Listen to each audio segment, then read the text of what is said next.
Define violence. Define the connection with. That means a lot of them were just standing next to someone who threw a rock.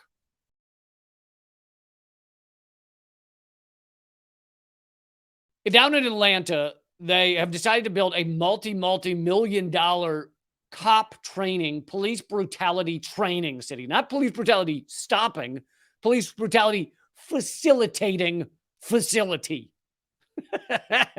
A facilitating facility for police brutality to train cops how to be bigger assholes, horrible human beings, and be the fist of the fascist state. So that's what they are building down there. And in order to build it, they didn't build it in some, broken down area of buildings that was dilapidated. They are knocking down 100 acres of pristine forest down in Atlanta. So protesters go, they've been protesting, they've been tree sitting, they've been doing all those things to try and stop this from happening for multiple reasons. One is you're spending money on cops rather than the people of Atlanta. Two is we don't need to train them to be more brutal. They fucking get enough training in that. And three is they don't want to see this forest knocked down. So that's been going on. And the police have gone in, they've arrested a lot of people, and they've murdered one person. You probably remember that story, all right? They shot, I believe, 50 times or more than 50 times and killed an unarmed protester who, according to the autopsy, was sitting Indian style. Oh, wait, that's not the term anymore. Sorry. I don't know if that's offensive or not, but my bad. Sitting cross-legged and hands up. And so they shot him 50 times. They kill this guy unarmed, and it turns out that the only one who fired a shot was police. It was police firing at police, and it's horrific. It's an assassination of an environmental activist who was not harming anyone. But on top of that, they continue to arrest protesters and charging them with domestic terrorism. So here's the good news. Sorry, that is all horrible news. Here's the good news. The prosecutor who is in charge of prosecuting those innocent, in my view, unarmed protesters doing the right thing, prosecuting them for domestic terrorism, for sitting somewhere and blocking the knocking down of a forest. That prosecutor has quit the Cop City cases over disagreements with the Georgia Attorney General. Yeah, the disagreement being go fuck yourself, Georgia Attorney General. A Metro Atlanta prosecutor announced Friday that her office is withdrawing from criminal cases tied to protests over plans to build a police and firefighter training center, citing disagreements with the state's Republican Attorney General. Now, because this is AP and because the AP pushes the neoliberal world, they have to make a big thing about it. It's a Democrat versus a Republican, right? And make you believe those are the two sides of reality, right? This Democrat, well, Republican. But in fact, it's someone who had some sort of moral core, tiny little bit. I don't deny this person probably prosecuted horrible shit. So meaning horrible prosecutions. So I'm not defending her as just a wonderful person, but some little level of moral core inside of them told them not to take an unarmed, innocent environmental activist and prosecute them for domestic terrorism. Some little itty bitty seed of tiny bitty, like a mouse poop size of moral core within her told her to stand up against this. And it doesn't have anything to do with whether she's a Democrat, whether the Attorney General is Republican, doesn't matter. But they want you to believe that this all breaks down on party lines. Democrats, good. Republicans, bad. I see no other reality other than Democrats, good. Republicans, bad. There is nothing else going on in the world. Okay. Thank you, Zach, by the way.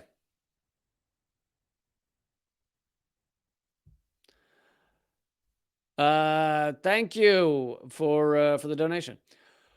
Okay, so the Cobb County District Attorney Sherry Boston's decision means Georgia Attorney General Chris Carr will have sole oversight. We'll have sole oversight over. Hold on. Sorry about that. will have sole oversight regarding more than 40 additional cases connected to the Stop Cop City movement. Previously, the two officers held joint jurisdictions over those cases. Boston, a Democrat, said in a news release, over the past 7 months, more than 40 people have been charged with domestic terrorism. Do you understand? When you charge fucking innocent people, unarmed people, people trying to stop brutal police with domestic terrorism, not only is it fucking fascist, but it's also just completely destroys the word terrorism. What does terrorism even mean anymore? Huh? Explain that to me. What does terrorism mean if you're charging someone sitting in a tree with being a terrorist? You have ruined words. That's really the only thing I'm mad about here. Why ruin words? Why do you have to ruin a fucking word? It was a good word. I like the word terrorist. It meant something. It had meaning. Now it means what? Even for the ones that weren't sitting there quietly and actually threw a rock, a stone, in the direction of a police officer. Gasp. They threw a stone, and now they're a domestic terrorist. You have ruined words, you assholes.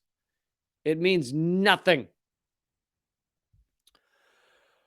The 40 people have been charged with domestic terrorism in connection, and this is again the AP being a neoliberal propaganda rag, in connection with violent protests. Yeah, but define violence. Define the connection with.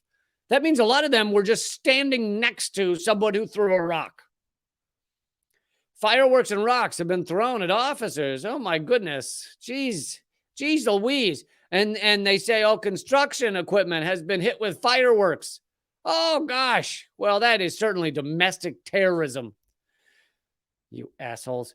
The Georgia statute, which had been rarely employed prior to December, carries a sentence of between 5 and 35 years behind bars.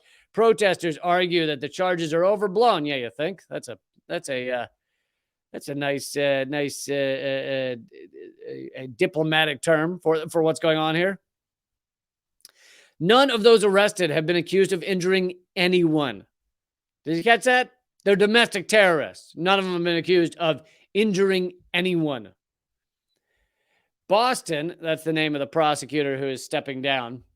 And anybody out there with a name that's also a city, can you not do that? Because it's just, it confuses things. And we don't need that. So just, could you change your last name immediately? Okay. Boston said she had concerns with the prosecution of Thomas Jurgens, a Southern Poverty Law Center staff attorney. They are prosecuting a legal observer.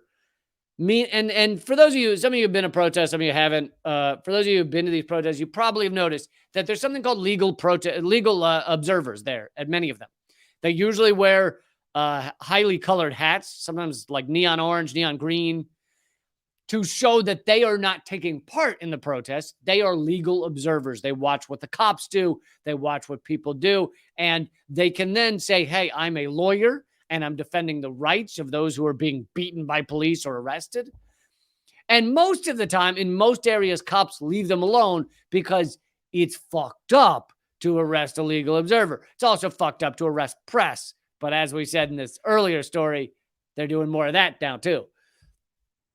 And by the way, at the Cop City, they've also arrested press as well. So this is a person, Thomas Jurgens, who was a legal observer at one of them. 23 people charged with domestic terrorism March 5th after more than 150 masked protesters stormed a construction site, torching equipment while throwing projectiles at fleeing officers. Yet you'll notice that even as they try and make it sound so scary, no one's been injured. No one's been injured by the protesters. However, the cops have assassinated someone and beaten people. Jurgens was wearing a bright green hat, a well-known identifier of legal observers, and his arrest alarmed many human rights organizations. So at least this is good news. This prosecutor stepping down, refusing to prosecute. And that's what you need in these situations, is you need people to start to realize, as we all believe that Nazi guards should have done, even if they were lower level Nazi soldiers, even at the lowest level, we all believe, I hope you do, that despite the repercussions, despite the fact that some of their family might not have understood, they should have said, you know what, this is wrong. We're not going to do this. That's what we need in so many of these instances in the United States, apparently also in Canada, Australia, Britain. You need people to stand up and say, hey, this is wrong. I'm not going to be a part of this. I don't want to prosecute a lawyer for observing what is being done by the police.